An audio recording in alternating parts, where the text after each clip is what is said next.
नमस्कार, DD news पर आप देख रहे हैं समाचारों का बुलेटिन। मैं हूं लाल चंद्र सिंह। अगले आधे घंटे में देखेंगे बड़ी खबरें और आज खास तौर पर हम बात करने वाले हैं प्रधानमंत्री के रूस दौरे की, जहां 16वें ब्रिक्स शिखर सम्मेलन के लिए वो गए हुए हैं। उन तमाम खबरों पर बात करेंगे, विशेषज्ञ मेहमानों से चर्चा भी करेंगे, लेकिन सबसे पहले इस समय की हेडलाइंस। प्रधानमंत्री नरेंद्र मोदी ने 16वें ब्रिक्स शिखर सम्मेलन के पूर्ण सत्र में आतंकवाद और आतंक की फंडिंग से निपटने के लिए मजबूत आपसी सहयोग पर दिया बल। दुनिया के सामने खड़ी संघर्ष, खाद्य सुरक्षा और आर्थिक अनिश्चितता जैसी चुनौतियों का भी किया जिक्र।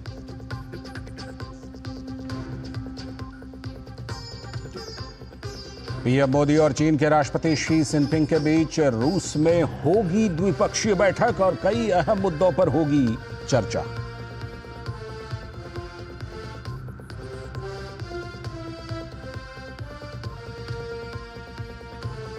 दिल्ली एनसीआर में बढ़ते वायु प्रदूषण पर सुप्रीम कोर्ट ने जताई नाराजगी। पंजाब और हरियाणा के अधिकारियों को कारण बताओ नोटिस जारी।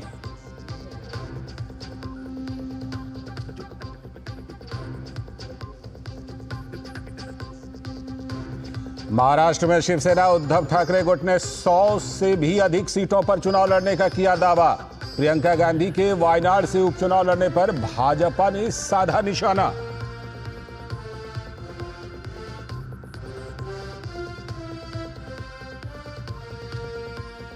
बंगाल की खाड़ी पर बना गहरे दबाव का क्षेत्र चक्रवाती तूफान दाना में बदला।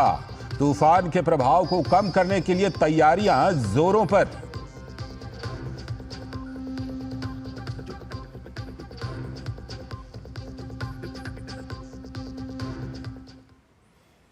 तो ये थे इस समय की हेडलाइंस। अब देखते हैं खबरों को विस्तार से। और आज इस समय सबसे पहले बात करेंगे, सबसे पहली और सबसे बड़ी खबर प्रधानमंत्री के दौरे को लेकर।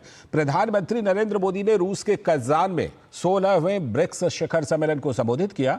सीमित पूर्ण सत्र में अपने संबोधन के दौरान पीएम ने दुनिया के सामने खड़ी संघर्ष, खाद्य सुरक्षा और आर्थिक अनिश्चितता जैसी चुनौतियों का जिक्र किया। पीएम ने डीप फेक और साइबर सुरक्षा जैसी नई चुनौतियों की भी चर्चा की। प्रधानमंत्री ने जोर देकर कहा कि ब्रिक्स में मानव केंद्रित दृष्टिकोण अपनाया जाना चाहिए। पीएम ने आह्वान किया कि ब्रिक्स दुनिया को यह संदेश दे कि वो विभाजनकारी नहीं, जनहितकारी समूह है। प्रधानमंत्री ने संवाद और कूटनीति के माध्यम से समाधान तक पहुंचने का संदेश फिर से दोहराया। पीएम ने कहा, हम युद्ध नहीं, संवाद और कूटनीति के समर्थक हैं। पीएम ने आतंकवाद और आतंक की फंडिंग से निपटने के लिए मजबूत आपसी सहयोग पर भी बल दिया। साथ ही पीएम ने कहा कि ऐसे गंभीर विषय पर दोहरे मापदंड के लिए कोई स्थान नहीं है। प्रधानमंत्री ने युवाओं में कट्टरता को रोकने के लिए सक्रिय रूप से कदम उठाने पर जोर दिया।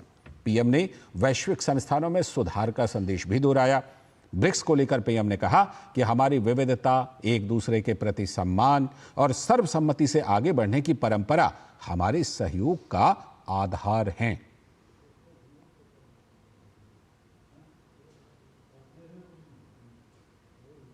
और वहीं दूसरे सत्र में प्रधानमंत्री ने ब्रिक्स को वैश्विक चुनौतियों के खिलाफ एक अहम मंच बताया। उन्होंने कहा कि ग्लोबल साउथ देशों के विकास के लिए ब्रिक्स बैंक की भूमिका महत्वपूर्ण है। पिछले 10 वर्षों में यह बैंक ग्लोबल साउथ के देशों के विकास के लिए महत्वपूर्ण विकल्प के रूप में उभर रहा है। भारत के गिफ्ट सिटी के साथ साथ अफ्रीका तथा रूस में रीजनल सेंटर्स के खुलने से इस बैंक की गतिविधियों को बल मिला है और लगभग $35 बिलियन के डेवलपमेंट प्रोजेक्ट्स सैंक्शन किए गए हैं।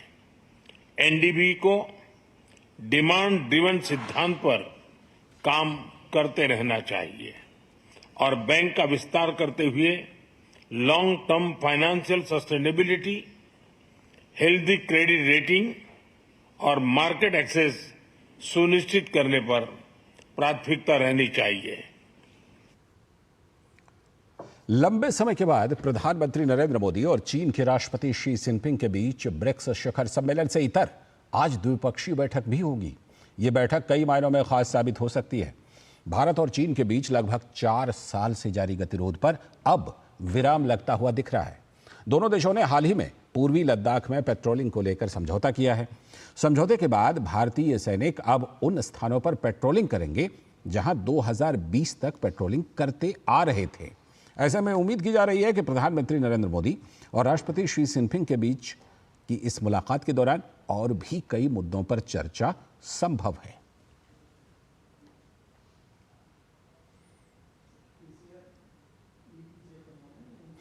और इन दोनों नेताओं के बीच की मुलाकात का इतिहास क्या रहा है? प्रधानमंत्री नरेंद्र मोदी और चीनी राष्ट्रपति शी जिनपिंग के बीच 18 बार मुलाकात हो चुकी है।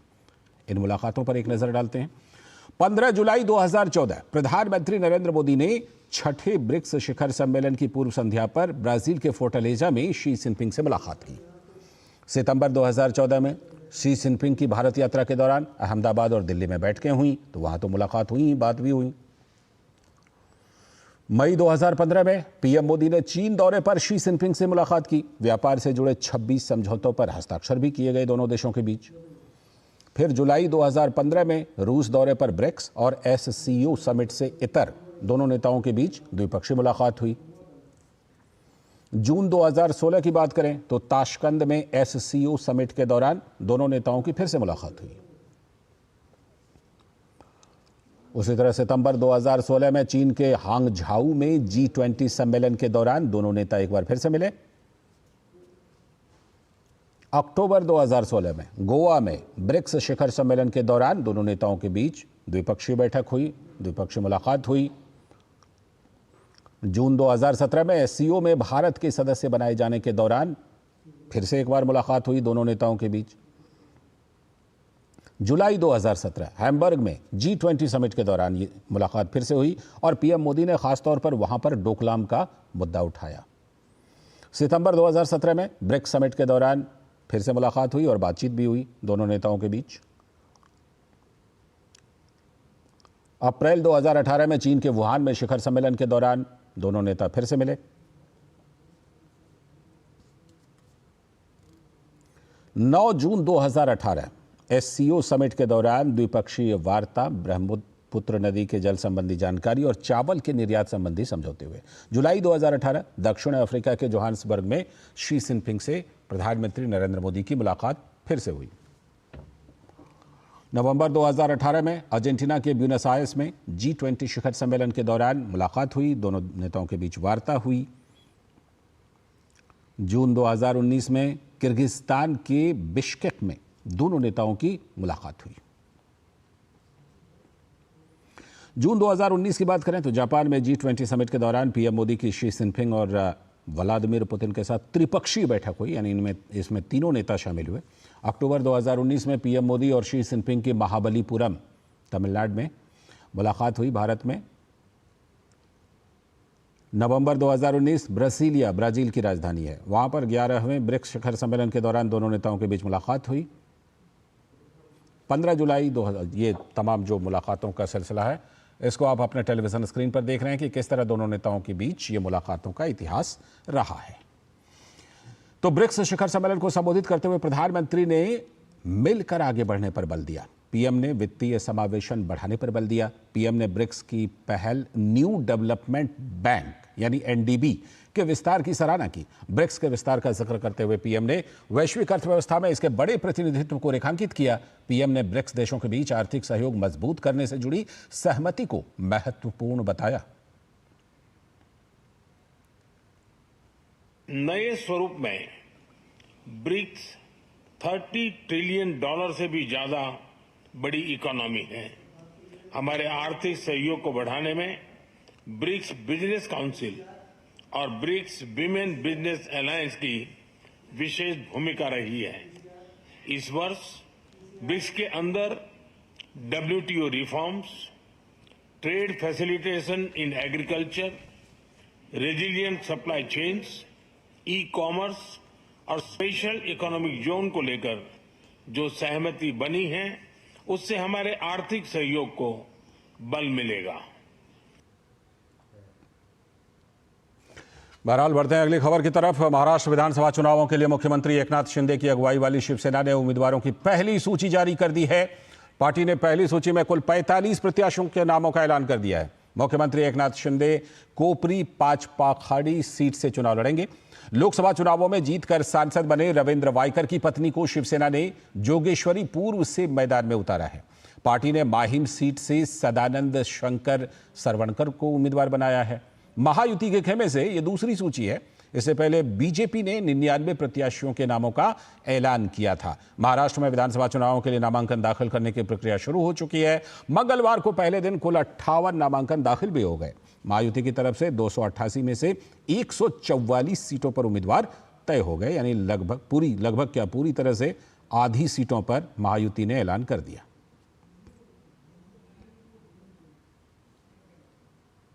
और महाराष्ट्र विधानसभा चुनाव में उद्धव गुट शिवसेना के 100 से भी अधिक सीटों पर चुनाव लड़ने के संबंध में शिवसेना नेता संजय राउत का कहना है कि देश हमेशा से चाहता था कि शिवसेना शतक लगाए। उन्होंने क्रिकेट में शतक के महत्व का जिक्र भी किया।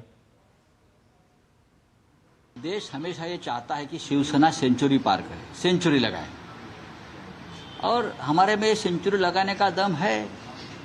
अब लगाएंगे। मुंबई में क्रिकेट बहुत अच्छा खेला जाता है और देखा जाता है, और सेंचुरी को बहुत महत्व है। और महाराष्ट्र विधानसभा चुनाव के लिए सत्तारूढ़ गठबंधन में शामिल राष्ट्रवादी कांग्रेस पार्टी यानी एनसीपी ने 38 उम्मीदवारों की लिस्ट जारी कर दी है, जिसमें पार्टी सुप्रीमो और महाराष्ट्र सरकार में उप मुख्यमंत्री अजित पवार बारामती से चुनाव लड़ेंगे। तो वहीं छगन भुजबल को येवला से टिकट मिला है। इसके अलावा पार्टी नेता दिलीप वलसे पाटिल आंबे गांव सीट से चुनाव लड़ेंगे। कागल सीट से हसन मुशरीफ को टिकट दिया गया है, जबकि परली सीट से धनंजय मुंडे चुनाव लड़ेंगे।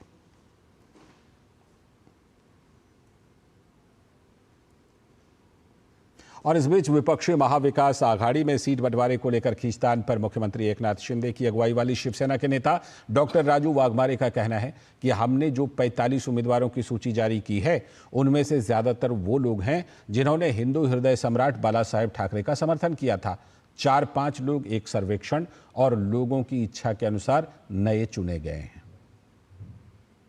45 लोगों की जो सूची जाहिर की है, उसमें बहुतांश अगर आप देखेंगे तो जो हमारे एमएलएज है, जो हमारे सर्वोच्च नेता शिंदे साहब के साथ, जिन्होंने शिंदे साहब को साथ दिया, जिन्होंने हिंदू हृदय सम्राट बाला साहब ठाकरे के विचारों को साथ दिया, जिन्होंने धर्मवीर आनंद दिघे के पूरे बर्ताव को साथ दिया, आज वही लोगों को शिंदे साहब ने वापस उम्मीदवारी दी है। हम ये दावे के साथ कहते हैं कि जैसा लोकसभा में हमारा स्ट्राइक रेट था, विधानसभा में उससे दुगना हमारा स्ट्राइक रेट होगा, क्योंकि लोकसभा में हमारा 47% था। तो ये टाइम हमारा स्ट्राइक रेट 90 तक जाने वाला है, इतनी बात पक्की है। और महाराष्ट्र के बाद अब बात कर लेते हैं झारखंड की, जहां झारखंड विधानसभा चुनावों के लिए झारखंड मुक्ति मोर्चा यानी जेएमएम ने दूसरी सूची जारी कर दी, जिसमें केवल एक उम्मीदवार का नाम शामिल किया गया है। झारखंड मुक्ति मोर्चा की तरफ से रांची विधानसभा क्षेत्र के महुआ मांझी को वहां से टिकट दिया गया है। साथ ही पार्टी ने जल्द ही अगली सूची जारी करने का आश्वासन भी दिया है।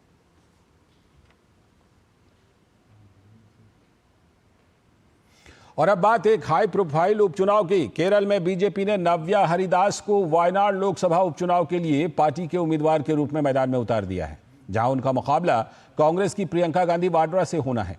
इस बारे में जब उनसे बात की गई तो उन्होंने कहा कि कांग्रेस को वायनाड में कड़ी प्रतिस्पर्धा का सामना करना पड़ेगा। For this election, we see that the opponent is Priyanka Gandhi. As far as we are concerned, Congress is going to be having a tough competition in Wayanad, because this is a forced and compulsory election in Wayanad, just because Rahul Gandhi has given up the seat in Wayanad to retain Raebareli. So he had given a bonding to the people of Wayanad that he will be with the people of Wayanad for the coming 5 years. But he have broken everything and trying to retain the seat in Raebareli. So the people of Wayanad is currently facing a problem. They just faced a problem regarding the landslide, and at that time they didn't have a representative to raise their issues in the parliament.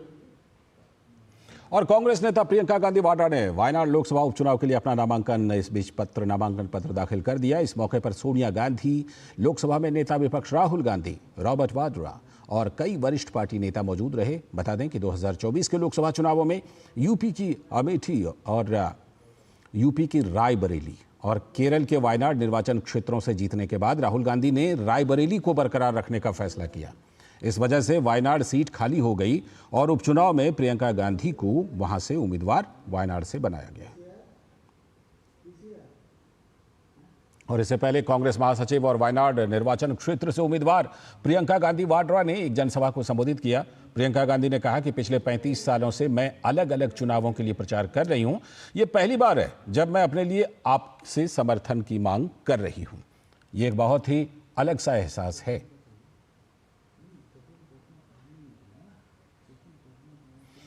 और अब बात दिल्ली के जहरीले माहौल की। राजधानी दिल्ली में बढ़ते वायु प्रदूषण से लोगों का बुरा हाल है। आज सुबह से ही दिल्ली एनसीआर में धुंध की एक पतली सी परत छा गई। दिल्ली के विजय चौक पर प्रदूषण की स्थिति क्या रही है, इसका जायजा लिया हमारे सहयोगी अमरेंद्र गुप्ता ने। दिल्ली की आबो हवा इस वक्त बेहद ही खराब स्थिति में पहुंच गई है। लगातार दिल्ली का जो AQI लेवल है वो बढ़ता जा रहा है और इस समय दिल्ली में ग्रेड 2 लागू हो चुका है, यानी कि जो दिल्ली में जो पॉल्यूशन का जो लेवल है 300 से 400 के बीच में पहुंच चुका है। और मैं इस वक्त दिल्ली के बेहद ही पॉश एरिया में हूं। ये मेरे सामने आप देख सकते हैं कि ये विजय चौक है। विजय चौक के पास में ये सीधे रास्ता राष्ट्रपति भवन को जाता है। यहाँ नॉर्थ ब्लॉक और साउथ ब्लॉक है। और अगर आप देखेंगे इस वक्त की सुबह की तस्वीर तो आपको दूर तक लगभग जो है राष्ट्रपति भवन का गुंबद और बाकी चीज़ें धुंधली दिखाई देंगी क्योंकि वजह यही है कि जो पॉल्यूशन का जो लेयर है वो दिल्ली में सुबह से ही 8 बजे से जो 8 बजे से दिखने लगता है वो लेयर, और उसके बाद जो धुंधलापन है वो साफ तौर पर नज़र आता है। और इसी साइड में अगर देखें तो थोड़ा सा ये भारतीय की संसद है और संसद भवन का ये पुराना भवन है और इसको भी आप देखेंगे तो ये भी पूरी तरह से साफ तौर पर आपको धुंधले तौर पे दिखाई देगी। वजह यही है कि जो दिल्ली का AQI लेवल है वो लगातार बढ़ रहा है, जिसकी वजह से पॉल्यूशन तो है ही है, लोगों को सांस लेने में दिक्कत है। और ये वो प्लेस है जहां पर आपको एक बड़ी संख्या में यहाँ विजय चौक के आसपास लोग मॉर्निंग में वॉक करते हैं। इसके अलावा ये यहाँ ऑफिसेज के लिए लोग निकलते हैं और यहीं से इंडिया गेट होते हुए कर्तव्य पथ की ओर बढ़ते हैं। लेकिन यहाँ पर सुबह से ही जो है वॉक करने वाले लोगों की संख्या में कमी आई है। मॉर्निंग वॉक लोग कम कर रहे हैं और वजह सिर्फ एक है कि दिल्ली में जिस तरह आबो हवा लगातार खराब हो रही है और जिस तरह से पॉल्यूशन का लेवल बढ़ रहा है वो कहीं ना कहीं दिल्ली की सरकार, जो अरविंद केजरीवाल सरकार और मुख्यमंत्री आतिशी से ये सवाल पूछ रही है कि आखिर क्या वजह। और इसमें एक बड़ी वजह यह है कि दिल्ली का जो यमुना भी है वो खासा पॉल्यूटेड हो गया है, यानी कि दिल्ली की यमुना में भी जो है फोम की एक लेयर है, प्रदूषण की एक बड़ी मात्रा देखी जा सकती है। जो दिल्ली का कालिंदी कुंज वाला इलाका है और उस यमुना में एक सफ़ेद लेयर है और जो कहीं ना कहीं ये बताती है कि दिल्ली की सरकार कितनी उदासीन है यमुना को लेकर। और वो ऐसे वक्त जब आने वाले समय में छठ का एक महोत्सव आने वाला है, जिस वक्त छठी मैया की आराधना करने वाले जो व्रतधारी हैं वो यमुना में डूबते और उगते सूरज की अर्घ देते हैं और उस दौरान वो आचमन करते हैं। ऐसे में बड़ा सवाल कि वो किस जल का आचमन करने जा रहे हैं और दिल्ली सरकार लगातार इसको लेकर सवालों के घेरे में है। दिल्ली के विजय चौक से कैमरामैन ललित कुमार के साथ अमरेंद्र गुप्ता, DD न्यूज, दिल्ली। और प्रदूषण बढ़ने की वजह से लोगों की सेहत पर भी असर पड़ने लगा है। लोगों का कहना है कि सांस लेने में तकलीफ होने के साथ ही आंखों में जलन की समस्या भी होने लगी है। इतने समय से पॉल्यूशन को ठीक करने के प्रयत्न किए जा रहे हैं तो कहीं ना कुछ तो कमी रह ही जाती है, चाहे इंडिविजुअल लेवल पे हो, सरकार के लेवल पे हो या संस्था के लेवल पे हो। तो शायद हमें ये समझता हूँ कि हम सभी को एकजुट होकर प्रयास करने चाहिए, क्योंकि ये हमारे द्वारा किए गए ही छोटे छोटे प्रयास इस समस्या से मुक्ति दिला सकते हैं। दिल्ली में इतने सीवेज ट्रीटमेंट प्लांट हैं, शायद उनमें कोई कमी है या फिर फैक्ट्रियों का पानी चेक नहीं हो रहा है। वो यमुना में जा रहा है। शायद इसी वजह से वो आज तक ठीक नहीं हो पा रही है। दिल्ली में जो पोल्यूशन का स्तर बढ़ता जा रहा है वो हर साल बढ़ता ही जा रहा है। ये दिल्ली यहाँ के लोगों के लिए नहीं, देश की राजधानी दिल्ली है। यहाँ दिल्ली के लोग तो, इंडिया के लोग तो आते हैं, बाहर के लोग भी आते हैं, उनके लिए भी एक समस्या बनती जा रही है। तो मेरे हिसाब से तो सरकार को, दिल्ली सरकार को खासतौर पर विशेष ध्यान देना चाहिए कि इसके पोल्यूशन स्तर को कम से कम किया जाए। तो यमुना की भी यही है, हर साल उसमें पोल्यूशन बढ़ता ही जा रहा है, कितना केमिकल उसमें आ रहा है, उसके ऊपर भी थोड़ा सा सरकार को ध्यान देना चाहिए। कोशिश करनी चाहिए ताकि हम जो लोग रेगुलर निकलते हैं अपने घर से वो पोल्यूशन से बच सके और हम लोगों को आसानी हो सांस लेने में, ताकि त्योहार लगे, मजबूरी ना लगे और लोग आसानी से अपनी खुशियाँ मना सकें। और दिल्ली और एनसीआर के क्षेत्र में बढ़ते प्रदूषण के चलते सुप्रीम कोर्ट ने सख्त रवैया अपनाते हुए हरियाणा और पंजाब सरकार को कारण बताओ नोटिस जारी किया है। सुप्रीम कोर्ट ने कहा कि पराली जलाने वालों पर पंजाब और हरियाणा में सिलेक्टिव एक्शन हो रहा है। कुछ केस में एफआईआर दर्ज की गई है तो कुछ में जुर्माना लगाकर छोड़ दिया गया है। जुर्माना जो वसूला जा रहा है वो भी मामूली है। कोर्ट ने कहा कि पराली जलाने वालों के खिलाफ सख्त दंडात्मक कार्रवाई नहीं हो रही है। कोर्ट ने पिछले आदेशों को लागू करने को लेकर केंद्र, दिल्ली और पड़ोसी राज्यों से रिपोर्ट मांगी है। साथ ही केंद्र सरकार को पंजाब सरकार की ट्रैक्टर, डीजल के लिए की गई अतिरिक्त फंड की मांग पर भी 2 हफ्ते में विचार करने को कहा। दरअसल दिल्ली में 13 जगहों पर खुले में कचरा जलाने के पॉइंट्स पहचाने गए हैं, जिन्हें लेकर कोर्ट ने दिल्ली सरकार से ट्रकों की एंट्री पर रोक के आंकड़े भी मांगे।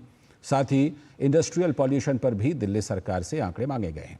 अगली सुनवाई पर कोर्ट दिल्ली में ट्रांसपोर्ट, हैवी ट्रकों की एंट्री, खुले में कचरा जलाने जैसे पहलुओं पर भी विचार करेगा। सुप्रीम कोर्ट ने कहा कि संविधान के आर्टिकल 21 के तहत सभी नागरिकों को प्रदूषण मुक्त और स्वच्छ वातावरण में रहने का अधिकार है, लेकिन प्रदूषण बढ़ने के चलते मौलिक अधिकारों का हनन हो रहा है। कोर्ट ने कहा कि सरकार की जवाबदेही बनती है कि वो प्रदूषण मुक्त वातावरण देकर नागरिकों के मौलिक अधिकार की रक्षा करे। कोर्ट ने केंद्र सरकार, दिल्ली सरकार और पड़ोसी राज्यों से कहा है कि वो सुप्रीम कोर्ट के पिछले आदेशों पर अमल को लेकर कंप्लायंस रिपोर्ट दाखिल करें। सुप्रीम कोर्ट के पिछले आदेश के मुताबिक आज पंजाब और हरियाणा के चीफ सेक्रेटरी व्यक्तिगत रूप से कोर्ट में पेश हुए थे।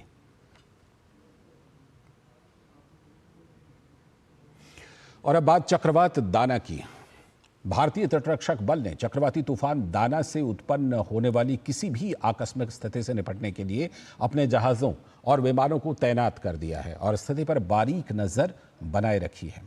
बंगाल की खाड़ी में चक्रवाती तूफान दाना काफी तेजी से ओडिशा तट की तरफ बढ़ रहा है। चक्रवात दाना के 24 और 25 अक्टूबर को पश्चिम बंगाल और ओडिशा के तटों पर टकराने का अनुमान है।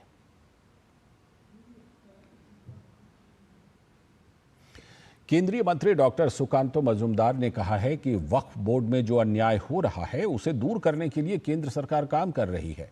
सिलीगुड़ी में एक सवाल के जवाब में उन्होंने कहा कि जब इस्लाम की उम्र 1400 साल है तो 1500 साल पुराना मंदिर वक्फ की संपत्ति कैसे हो सकती है। ये वक्फ बोर्ड में जो नाइंसाफी है इसके दूर करने के लिए हमारी सरकार कोशिश कर रही है। एक एग्जाम्पल है, 1500 साल पुराना 1500 ईयर्स पुराना मंदिर को बताया जा रहा है कि वक्फ प्रॉपर्टी है, जहाँ इस्लाम की एज 1400 है। इंडिया में इस्लाम की एज उससे भी कम है, उससे बाद में इस्लाम आया, लेकिन 1500 ईयर ओल्ड 1500 साल पुराना मंदिर को बताया जा रहा है it is a Waqf property. So what kind of claim is that? So this is nothing but the vote bank.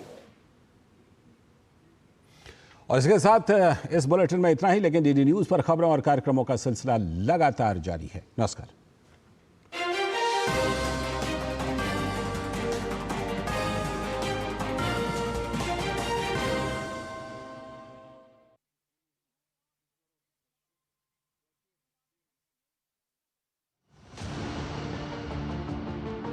क्या आपको दक्षिण पूर्वी देशों से मिला है नौकरी का ऑफर?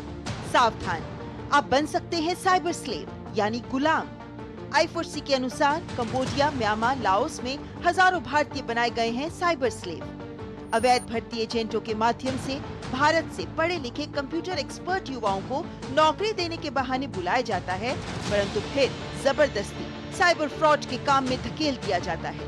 उन्हें साइबर स्लेव बना लिया जाता है, उनका पासपोर्ट ले लिया जाता है, घोटाला करने के लिए 12 से 15 घंटे प्रतिदिन काम करवाते हैं। अगर कोई इनकार करता है तो उसे शारीरिक रूप से प्रताड़ित किया जाता है। यहाँ तक कि बिजली के झटके भी दिए जाते हैं और जो मजबूर होकर मान जाते हैं उन्हें प्रतिदिन का टारगेट दिया जाता है और टारगेट पूरा होने तक खाना भी नहीं दिया जाता। बहुत बार थाईलैंड में अच्छी नौकरी के लिए ऑफर दिया जाता है, परंतु फिर थाईलैंड के बॉर्डर पर ले जाकर म्यांमार, लाओस में बंधक बनाकर साइबर क्राइम्स करवाए जाते हैं।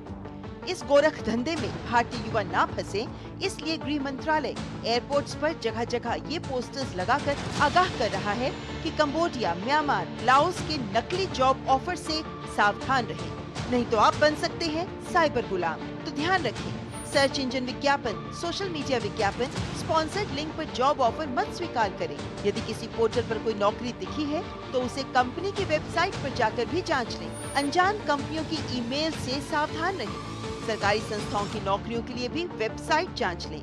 नौकरी की ईमेल ध्यान से देखें।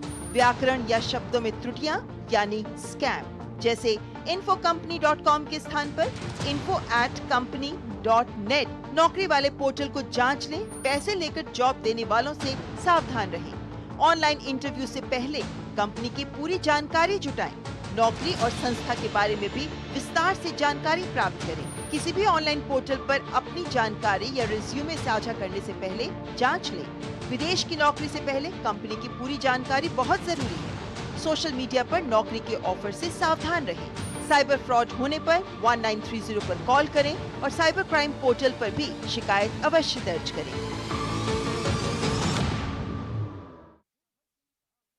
5,615 करोड़ रुपए।